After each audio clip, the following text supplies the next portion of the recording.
Two retirees with the same savings, same withdrawal rate, but one of them runs out of money 15 years before the other. How can this be? The answer is sequence of returns risk, and it's a risk that not many retirees are prepared for. So in this video, we'll explain just what sequence of returns risk is. We'll go over a white paper by US Bank that I think does a good job of visualizing the comparison between those two retirees. And finally, we'll discuss a few ways that you can mitigate sequence of returns risk in your own retirement. Hey everyone, welcome back. And if we haven't met, my name is Jake Skellhorn. I'm a certified financial planner and the co-founder of Spark Wealth Advisors, where my partner Chris and I help people retire with confidence and clarity. So as most of us may know, the US stock market has returned somewhere around 10% per year on average, depending on what time frame you look at. But with that 10% average comes years where the stock market will be up 25%, other years where the stock market could be down 25 or 30%, such as the dot-com bubble, '08 financial crisis, etc. So sequence of returns risk is the risk that you're going to see one of those big down years in the stock market as soon as you retire or shortly thereafter. And while you're withdrawing money from your portfolio for income, this can have a huge impact on the long-term success of your retirement plan and hinder your ability to recover from those down markets. So let's look at an article that I found by US Bank that I think does a pretty good job of explaining sequence of returns risk with a chart that compares those two retirees that I mentioned a moment ago. All right, so here's that article I was mentioning, and I'll include a link to this in the description below the video as well if you want to take a look at it. Like I said, I think it does a pretty good job of explaining everything. So the part that I wanted to highlight was the comparison that they do here. So there's two examples at this part of the article here. So consider that two retirees both have $1 million saved for retirement. They plan to withdraw $45,000 per year, adjusted upward for inflation by 3% every year, also known as the 4% rule or 4.5% rule in this situation. So over their retirement, their portfolios generate comparable annual returns, but they follow a different sequence. Again, so retiree one experiences a 25% return in year one, then 10% in year two, 5% in year three, and then a negative 15% return in year four. So this is obviously a good sequence of returns. You're starting retirement with a strong couple of years in the stock market, which while withdrawing money is going to basically continue to grow your portfolio while you're living off it for income. The second retiree is not so fortunate, so they experience that minus 15% drop in the first year of retirement. They still get the same returns the following years, but again, we'll see in just a moment how the sequence of their returns has a pretty big impact on how long their money lasts. So they still get the 5%, 10%, and 25% in that order. And then it does assume that basically these returns repeat throughout their 30 plus year retirement, which obviously market returns will be kind of all over the place, but the point still remains that this retiree is getting a better sequence than this retiree. So if we look at this chart here, let me zoom in a little bit for us. We can see that retiree one, so they're experiencing that 25% return first, withdrawing again 5% or so. So they're at about 1.2 million in year one. And then they experience that 10%, 5%, and then finally they experience the sharp declines. So over time, you can see that they're doing pretty well. They're basically 25 years in, and they still have more than they even started retirement with while withdrawing money.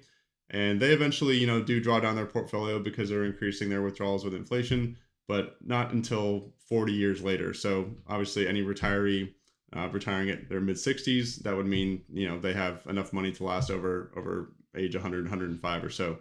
But retiree number two here, obviously, since they experienced that negative 15% year in the first year of their retirement, and they're also withdrawing that $45,000, they basically see a 20% drop in their portfolio.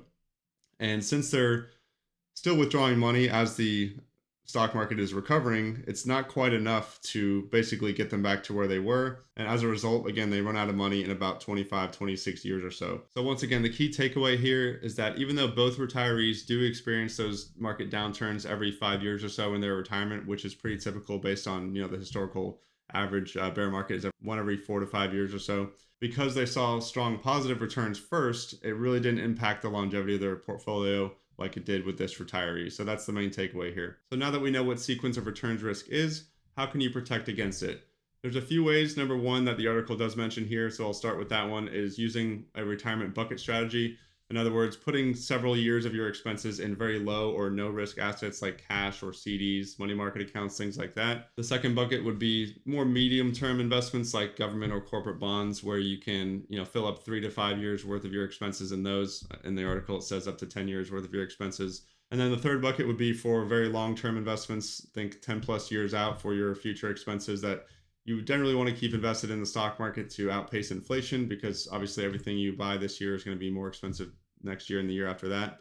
But the idea behind the bucket strategy is that you can pull from these first two buckets if you do see a market crash early in retirement. That way you don't need to sell from those investments and drag them down even further, and let those investments recover over the next few years, however long it takes, while living off of this money, like we said. So that's one way that you can mitigate against sequence of returns risk, and probably the most common way is to use the bucket strategy.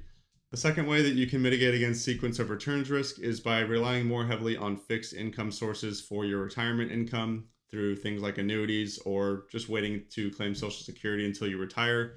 So ideally, if you have fixed income sources that cover most, if not all, of your expenses in retirement, it reduces your need to sell those investments if the market does crash early in your retirement, and then again, allow it to recover long term. So again, a lot of people like to use annuities to use a portion of their retirement savings to basically give them a guaranteed payout for the rest of their life, or you and a spouse's life, or claiming Social Security earlier in your retirement than initially planned. That can provide a higher income floor from the get-go in retirement, even if it does mean a reduced Social Security benefit. So there's trade-offs to that, of course, but it is an option nonetheless. And a third option that you have to reduce your sequence of returns risk in retirement is to use a dynamic spending strategy. In other words, in that US Bank article that we just looked at, the retiree is taking out $45,000 a year plus inflation for their entire retirement. That does not change. So by using a dynamic spending strategy, you are giving yourself the option to reduce your withdrawals from your portfolio if you do see a drop in the market in your early years. So for this, I like to use retirement income guardrails. If you're one of my subscribers, you've probably heard me talk about this at length by now, but if you're new here, retirement income guardrails essentially gives you a starting withdrawal amount that you basically have a good chance of being able to withdraw for your entire life throughout retirement. But if your portfolio does better or worse than expected, it gives you clear-cut parameters for when you can increase your spending or decrease your spending, again, if you see one of those down years early in your retirement. But what I like about guardrails is that it's statistically more likely that your portfolio is going to continue to grow throughout retirement if you're only withdrawing 4 or 5% or so. So a strategy like this allows you to increase your spending if your portfolio is doing better than expected and you are like retiree A in that scenario where they experience a strong sequence of returns. So you're able to spend more of your money throughout your retirement instead of being overly frugal and potentially reaching the end of your life with more than you even started with. So that's a strategy that I like to use as a financial planner.